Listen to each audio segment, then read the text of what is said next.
Bonjour à tous, je vous retrouve aujourd'hui pour une nouvelle recette d'Anka. Il s'agit d'Anka 5 qui vont vous amener plein d'énergie.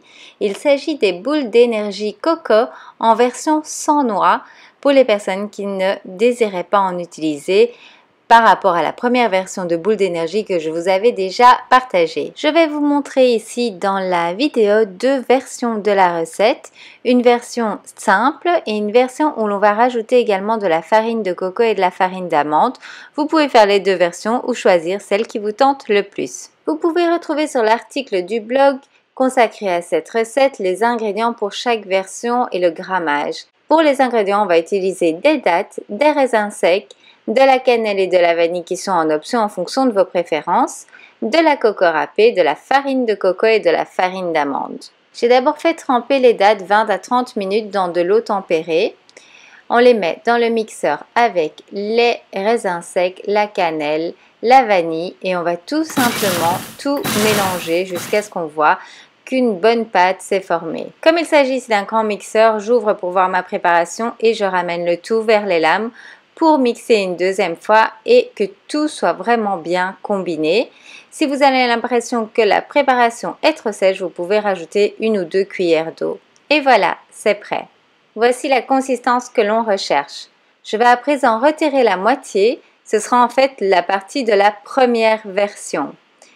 Et pour la deuxième version, on va rajouter la farine de coco et la poudre d'amande et on va tout remixer. Et voici à quoi ça ressemble une fois que tout est bien mixé.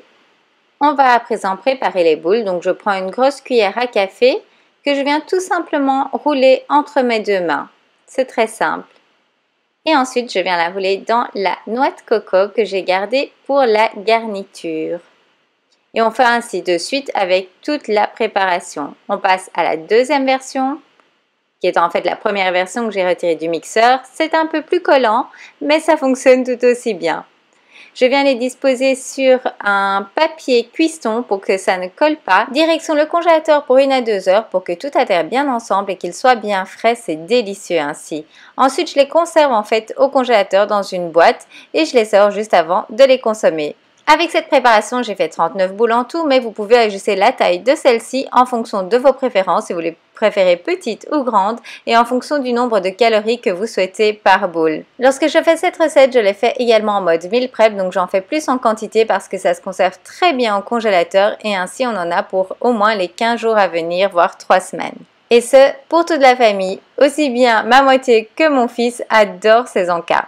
À votre tour d'essayer la recette, pensez à partager avec moi des photos en utilisant le hashtag les conseils de Sylvie sur les différents réseaux sociaux pour me montrer vos réalisations. Vous savez que j'adore ça. Si cette recette vous a plu, pensez à aimer la vidéo, à la partager avec vos amis et abonnez-vous à ma chaîne. J'ai encore plein de nouvelles recettes gourmandes et saines qui arrivent dans les prochaines semaines. Je vous dis à bientôt et d'ici là, prenez soin de vous. Si vous souhaitez perdre du poids, vous pouvez recevoir tout à fait gratuitement mon guide de 10 conseils faciles à mettre en place pour perdre du poids dès maintenant, ainsi qu'un dossier de suivi comprenant différents tableaux pour vous motiver et vous accompagner tout au long de votre perte de poids.